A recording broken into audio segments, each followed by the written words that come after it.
قانونی جنگ کبھی بھی مائنڈ گیم سے نہیں لڑی جاتی، اس کے لیے قانون کا سہارا لینا پڑتا ہے۔ اور قانون کا سہارا لینے کے لیے جب عمران خان کو گرفتار کیا گیا اور اس کے بعد پی ٹی آئی کے ورکروں کو بھی گرفتار کیا گیا، تو عمران خان کا کہنا تھا کہ میرے پاس تو انصاف لائر فورم موجود ہے، میرے ساتھ تو کئی وکیل کھڑے ہو جائیں گے، ان بیچاروں کے ساتھ کون ہوگا؟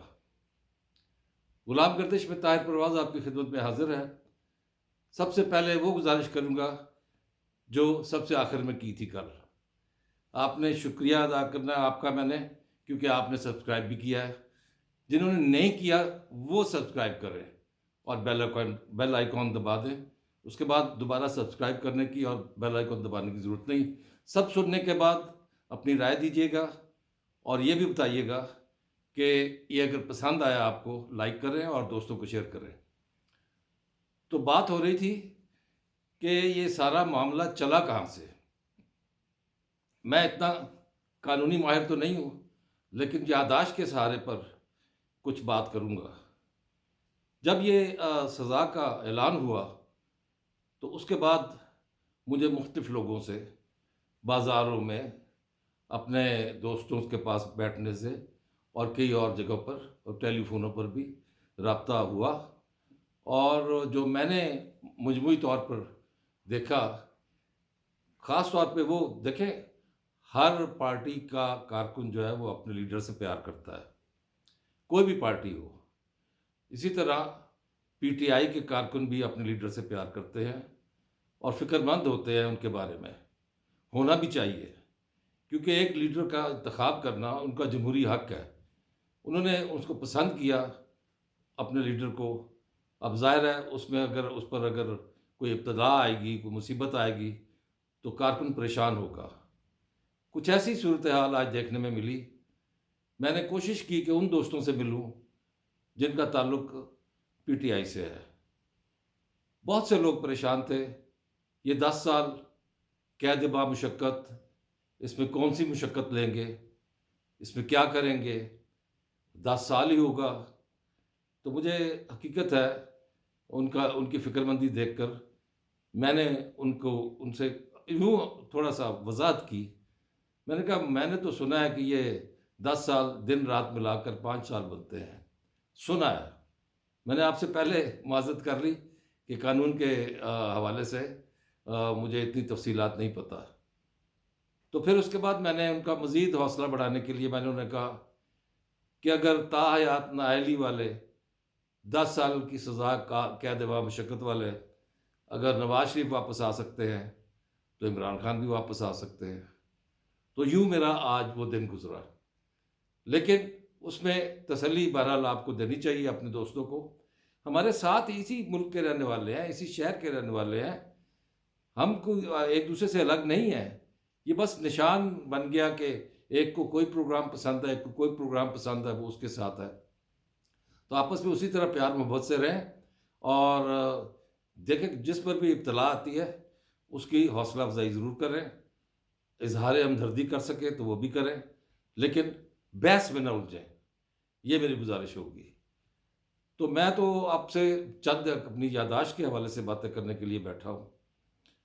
مجھے یاد ہے کہ اتنی پرانی بات نہیں، جب تحریک عدم اعتماد پیش کی گئی اور تحریک عدم اعتماد پیش کی گئی، اس کے بارے میں باقاعدہ اس کو لٹکایا جاتا رہا، جس طرح عمران خان کے وکیلوں نے عمران خان کے کیسوں کو لٹکایا اور انہیں خراب کیا۔ تو اس میں بنیادی طور پر یہ صورتحال تھی، جب یہ اطلاع ملی کہ تحریک عدم اعتماد پیش ہوگی تو عمران خان کا وہ جملہ یاد کریں، شکر ہے میرے مولا، اللہ تیرا شکر ہے، تو نے میری دعا قبول کر لی، یہ عمران خان نے کہا تھا۔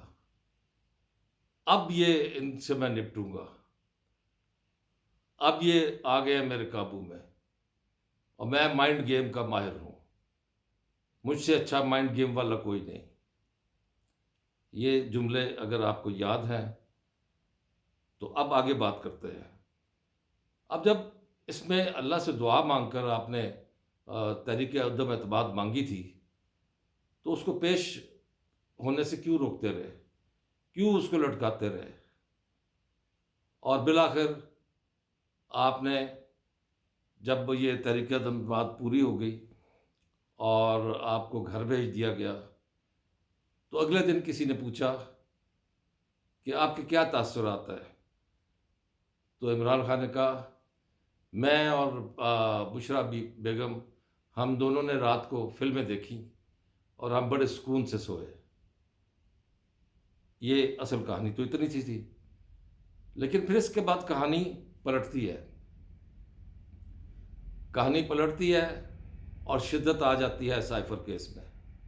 سائفر لہرایا جاتا ہے، سائفر پر بات ہوتی ہے، اور جو بھی اس وقت کے چیف آف آرمی اسٹاف تھے یا اور لوگ تھے، انہیں میر جعفر میر صادق کے نام سے پکارا جاتا ہے، ان کے بارے میں اور بہت سی باتیں کی جاتی ہیں۔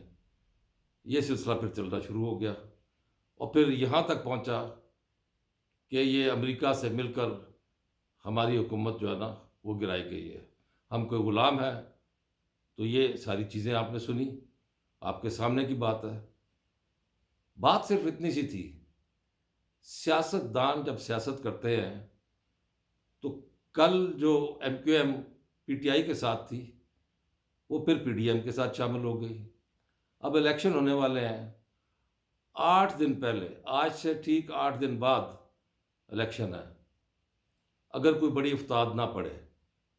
اب تک تو یہی ماحول نظر آ رہا ہے، جبکہ مچ کے کمپلیکس میں جو دہشت گردوں کا حملہ ہوا ہے وہ کوئی چھوٹی بات نہیں ہے۔ وہ ایسے وقت میں ہوا ہے کہ جب ایران کے وزیر خارجہ یہاں موجود تھے اور وہ واپس جا رہے تھے، اور اس میں کیا پیغام دیا گیا یہ آپ بہتر سمجھتے ہیں۔ اور اس میں ہمارے 4 جوان اور 2 شہری بھی شہید ہوئے۔ یہ اور امیدوار جو ہے، امیدواروں کے بارے میں آپ دیکھ لیں، کئی جگہ امیدواروں کو نشانہ بنایا جا رہا ہے جو الیکشن میں حصہ لے رہے ہیں، کئی آپس میں آمنے سامنے آ کر لڑائی مار کٹائی ہاتھا پائی ہو رہی ہے۔ کوئی ایسا قانون کیوں نہیں بنتا کہ جس پارٹی کے لوگ ایسے پرامن ماحول کو خراب کریں، اس پارٹی کا، اس علاقے کا یا اس کانسٹیچوئنسی کا، اس حلقے کا جو امیدوار ہے اس کو خارج کر دیا جائے اس مقابلے سے۔ اگر ایسا قانون بن گیا تو مجھے یقین ہے کہ وہی امیدوار پوری کوشش کرے گا کہ میرے علاقے میں بدامنی نہ ہو، میرے کارکن بدامنی نہ کریں۔ کیا خیال ہے؟ ایسا ہونا چاہیے لیکن نہیں ہے۔ عمران خان اس وقت اڈیالہ جیل میں ہے، مجھے نہیں پتا کہ ان کی یہ جو مدت ہے وہ مشقت کی 10 سال کی، وہ ابھی شروع ہو گئی ہے یا نہیں ہوئی، کیونکہ فیصلہ زبانی سنایا گیا ہے، تحریری طور پر سامنے آئے گا تو ڈیٹیل پتہ چلے گی، اور پھر اس پر انہوں نے وہ بھی پیش کرنا ہے وہاں پہ ہائی کورٹ میں۔ انہوں نے کہا ہم اپیل کریں گے۔ میرے کچھ وکیل دوست، ان سے میری بات ہوئی، ان کا کہنا ہے کہ یہ چونکہ ایک کرمنل کیس ہے، کرمنل کیس کی اپیل جو ہے وہ ترجیحی بنیادوں پر نہیں لگتی، اس سے پہلے جو کیس لگے ہوتے ہیں وہ پہلے سنے جاتے ہیں، اور بعد میں یہ جو کیس ہے جب اس کا نمبر آئے گا، اور اس میں 1-2 سال لگ جاتے ہیں۔ اب یہ 1-2 سال اگر یہ پینڈنگ رہتی ہے چیز، تو پھر آپ سوچیں کیا ہوگا ملک میں؟ کیا یہ سلسلہ چلتا رہے گا اسی طرح؟ ہنگامے ہوتے رہیں گے؟ ہنگامے تو سزا سننے کے بعد بھی ایسا معلوم ہوتا تھا کہ ہوں گے، لیکن نہیں ہوئے۔ البتہ سبی میں ایک ریلی نکلی اور اس میں ایک بم دھماکے میں پی ٹی آئی کے 4 ارکان جو ہے وہ اللہ کو پیارے ہو گئے۔ تو یہ چیزیں اب ہم نے اگر یہ دیکھتے جائیں جو کچھ ہو رہا ہے آج کل، اس کو سامنے رکھیں، تو جب تک حالات پرامن نہ ہوں، الیکشن میں کچھ وقفہ ہو جائے تو کوئی برا نہیں ہے، لیکن اگر حالات پرامن کر کے آپ دی ہوئی تاریخ پر 8 فروری کو الیکشن کرنا چاہتے ہیں تو کرائیں، بسم اللہ، لیکن اس میں انسانی جانوں کا ضیاع نہیں ہونا چاہیے، یہ الیکشن خونی نہیں ہونے چاہیے، یہ ہر پاکستانی کی خواہش ہے، ہر پارٹی کے کارکن کی خواہش ہے، ہر اس ملک سے پیار کرنے والے کی خواہش ہے۔ میں تو یہ سوچ رہا ہوں جو میرے ہم وطن بیرون ملک دوسرے ملکوں میں بیٹھے ہوئے ہیں پاکستانی اور محنت مشقت کر رہے ہیں، وہ ہم لوگوں سے زیادہ فکر مند ہیں پاکستان کے بارے میں۔ وہ وہاں محنت مزدوری کرنے گئے ہوئے ہیں، ان کے یہاں پہ عزیز اقارب، بھائی بہن، رشتہ دار، والدین سب یہاں موجود ہیں، وہ پریشان ہوں گے۔ ایسے حالات پیدا کریں کہ یہ پرامن طریقے سے الیکشن ہو جائے، جو بھی جیتے بڑے خندہ پیشانی سے نتائج کو تسلیم کریں، جو بھی جیتے۔ میں تو یہ کہوں گا کہ جو بھی جیتے خندہ پیشانی سے نتائج تسلیم کرنے چاہیے، اور جو حکومت بنتی ہے آ جائے۔ لیکن حکومت کیسی بنے گی کچھ کہہ نہیں سکتے۔ مجھے تو کوئی ایک پارٹی بھی سویپ کرتی ہوئی نظر نہیں آ رہی، یہ میرا تجزیہ ہے، آپ اس سے اختلاف کر سکتے ہیں، کیونکہ ہر پارٹی جو اٹھتی ہے وہ کہتی ہے میں ملک کی سب سے بڑی پارٹی ہوں اور آئندہ حکومت ہماری ہوگی، کلیم کرتے ہیں، دعوے کرتے ہیں لوگوں کو اپنی طرف توجہ دلانے کے لیے۔ سیاستدانوں کا کام ہی یہی ہے، سیاستدان جوڑ توڑ کر بھی ماہر ہوتے ہیں۔ یہ کبھی جو کل کے اختلاف رکھنے والے ہیں وہ آج آپس میں مل بیٹھتے ہیں۔ ان میں جب آپس میں اختلاف اور آپس میں مل بیٹھنا ہوتا تو لوگ کیوں نہیں آپس میں مل بیٹھتے؟ یعنی کہ بہت ہی دردناک واقعہ ہوا کہ ایک شخص باہر ملک سے خیبر پختونخوا میں نوکری کر کے چھٹی پر آیا، اور اس نے کسی پارٹی کا پرچم لہرانا چاہا اپنے گھر کے اوپر، اور اس کے والد نے اس کو منع کیا، اس کے باوجود اس نے لگایا، اور اس کے والد نے اس کو گولی مار دی۔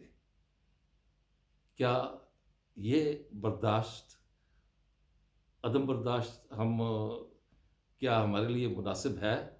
یقیناً نہیں ہے۔ دعا کریں اس ملک کی خیر ہو، یہ ملک ہے تو ہم بھی ہیں، ورنہ یہ سیاست ویاست کوئی چیز کسی کام کی نہیں۔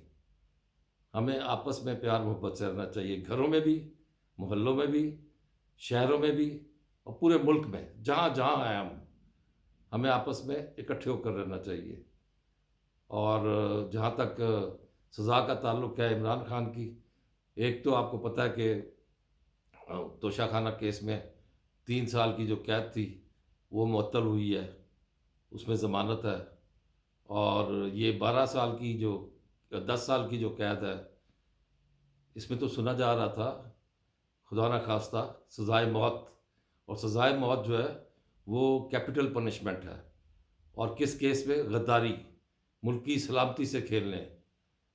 تو یہ دیکھا جائے تو یہ تو اس کے مقابلے میں بہت چھوٹی سزا ہے، اور اگر چھوٹی بھی سزا ہے تو اس کو بھی میں تو اپنے علم کے مطابق یہ سمجھتا ہوں یہ 5 سال ہے، اور 5 سال بھی میرے خیال میں اس لیے نہیں ہوگی کہ کوئی نہ کوئی صورتحال ایسی نکل آئے گی کہ جس میں عمران خان، اگر نواز شریف باہر گھوم سکتے ہیں تو عمران خان بھی باہر آ سکتے ہیں۔ لیکن اس کیس کو ہم ذوالفقار علی بھٹو کے کیس کے ساتھ نہیں ملا سکتے، کسی صورت بھی نہیں۔ اجازت دیجیے، اللہ نے کے بان۔